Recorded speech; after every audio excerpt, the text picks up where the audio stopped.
सरपंच संतोष देशमुख यांचं अपहरण करण्यात आलं, त्याच्यानंतर खून झाला. या घटनेने संपूर्ण बीड जिल्हा हादरला. मात्र आता त्यानंतर कुटुंबियांना भेटण्यासाठी वरिष्ठ नेते ते राजकीय पुढारी येत आहेत माझ्यासोबत. आताच भेट घेतलेले राष्ट्रवादी अजित पवार गटाचे नेते योगेश क्षीरसागर यांनी त्यांच्या कुटुंबियाची भेट घेतलेली आहे. काय प्रतिक्रिया तुमची भेटीवरती?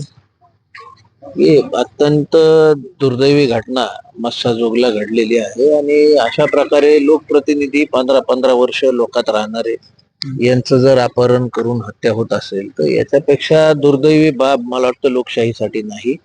आणि हे का झालं, कोणामुळे झालं, याच्या खोलापर्यंत जाऊन अशा प्रकारची घटना इथून पुढे होऊ नये याची दक्षता ही शासनानं आणि प्रशासनानं घेणं हे त्यांचं कर्तव्य आहे असं मी मानतो. आणि या सगळ्या घटनेबद्दलची माहिती ही उपमुख्यमंत्री अजितदादा आणि शासनापर्यंत प्रशासनापर्यंत व्यवस्थित नेणं हे आमच्या सारख्याचं मी कर्तव्य मानतो की इथून पुढे तरी अशा गोष्टी होणार नाहीत आणि या गोष्टी जिथं झाल्यात त्याला योग्य तो न्याय कसा भेटेल आणि तडीस कसं जाईल हे प्रकरण यासाठी पुढाकार. नक्कीच पाहायला गेलं तर याच्यामध्ये पोलिसांची देखील भूमिका संशयास्पद म्हटली जाते. पोलिसांवरती कारवाई झाली पाहिजे अशी मागणी आहे नातेवाईकांची. त्या संदर्भात तुम्ही वरिष्ठ अधिकाऱ्यांना भेटणार आहात?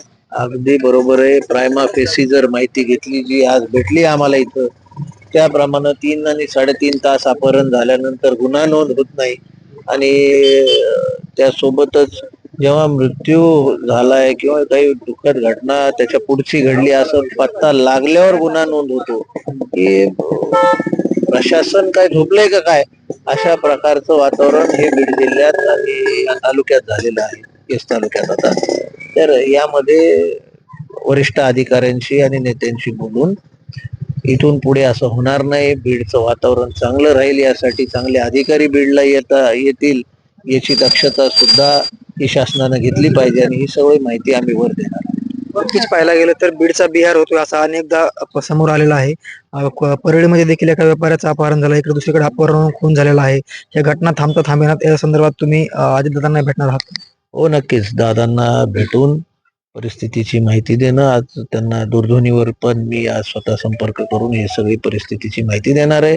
दादा आणि मुख्यमंत्री दोन्ही उपमुख्यमंत्री यांना भेटून बोलून बाकीचे जे लोकप्रतिनिधी आहेत आणि युतीचे आमचे सहकारी त्यांनाही सोबत घेऊन बीड जिल्ह्यामध्ये प्रशासनात चांगले अधिकारी असणं खासकर पोलीस डिपार्टमेंटमध्ये हे महत्वाचं आहे. कारण का अशा प्रकारच्या घटना जर इथं होत आहेत तर चांगले अधिकारी असले की शासनकर्त्याचं सुद्धा काम हलकं होत असतं.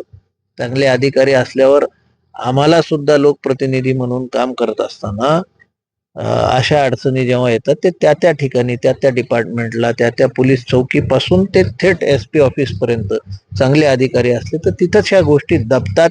तिथं योग्य न्याय भेटतो आणि हा योग्य न्याय जर भेटला तर याचं छोट्या गुन्ह्याचं रूपांतर अशा मोठ्या क्राईम मध्ये होणार.